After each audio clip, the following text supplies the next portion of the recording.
Now, before I go, I'm curious whether or not any of you have an opinion about a website called Chewy.com. It's fine if you do, fine if you don't, just kind of curious.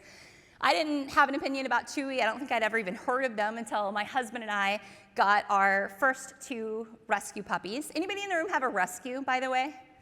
Several of you? Okay. I asked mainly because, as you know, one of the best parts of having a rescue is getting to tell other people that you do, so you're welcome. But for real, put your hand back up if you were told you were getting a border collie mix. Any of you? We got 2 border collies, Bandit and Bear. Here they are. We got Bear first. He's the black one. And all of our friends were like, you know that's a Rottweiler, right? And we legitimately had no idea. I was like, nuh-uh, he's a border collie. Like, I have this certificate and everything. I'll never forget my friend Bridget was like, you might have a piece of paper, but I have eyes, and that's a Rottweiler.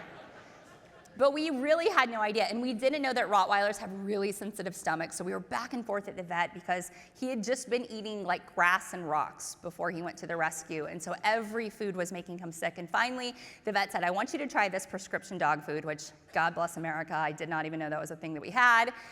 Found it on this website, Chewy.com, and I circled it down there. It says this requires vet authorization, so we're gonna get your information before we ship it. And I remember it was a Saturday morning because I thought, it's probably gonna be Monday before anybody sees this. My poor dog is gonna just be eating rocks in the backyard.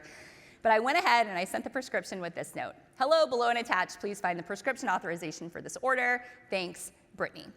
And I was delighted when less than 10 minutes back, I got this reply and said, hey there, Brittany.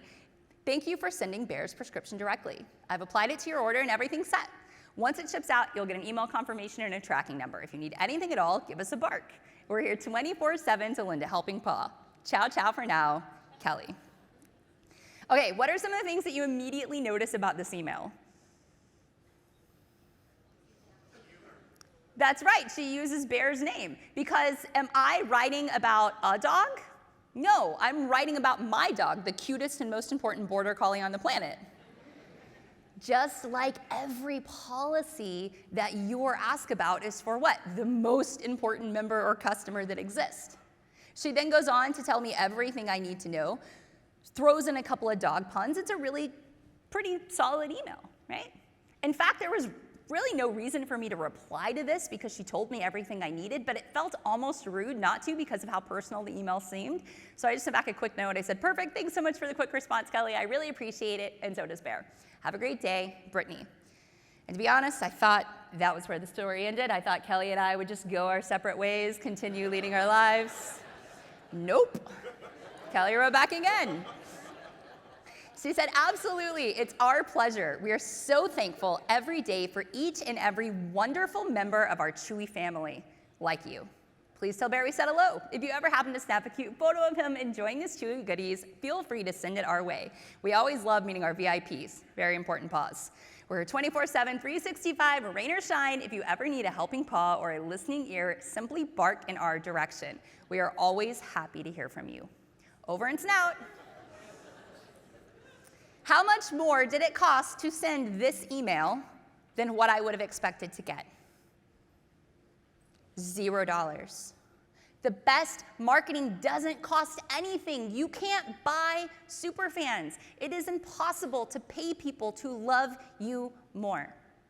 Just like it's very difficult to incentivize people to talk about you by offering them things.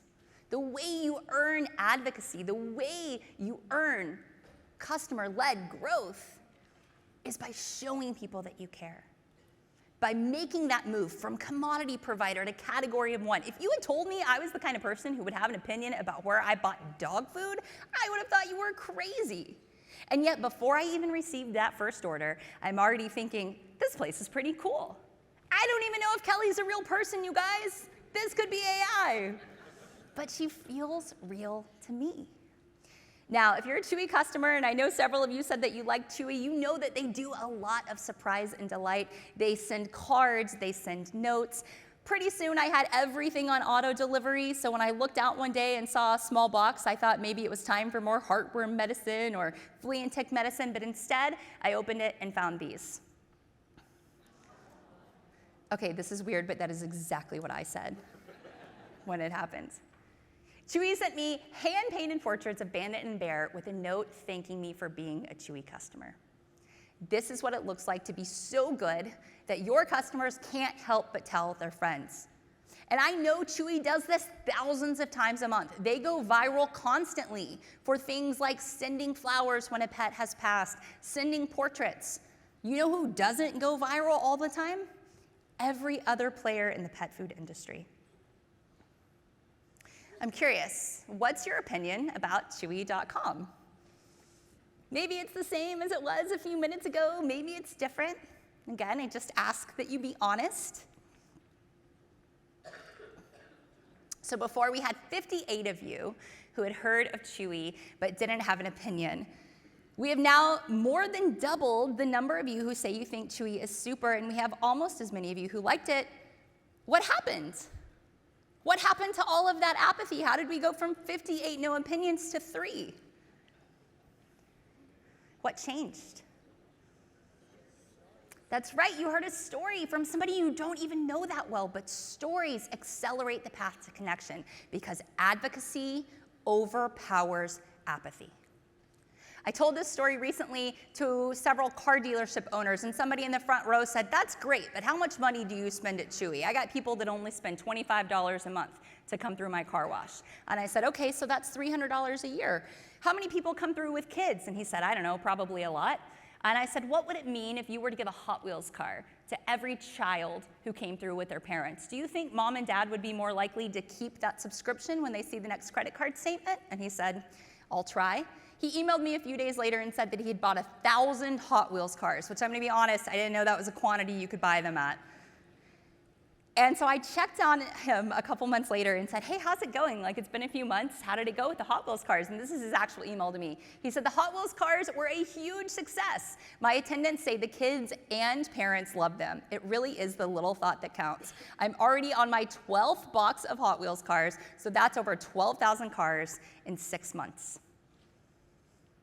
There are moments hiding in plain sight where you can overpower apathy, where instead of choosing to do the standard thing the way you've always done it, you can do the super thing. You can get your customers to want to talk. You can make them understand that you are not like any of the others. Because here's the deal. When you tell the world how great you are, that's just marketing. Everybody does it, including every other broker on the planet. But when your clients tell their friends that you're different, that's magic.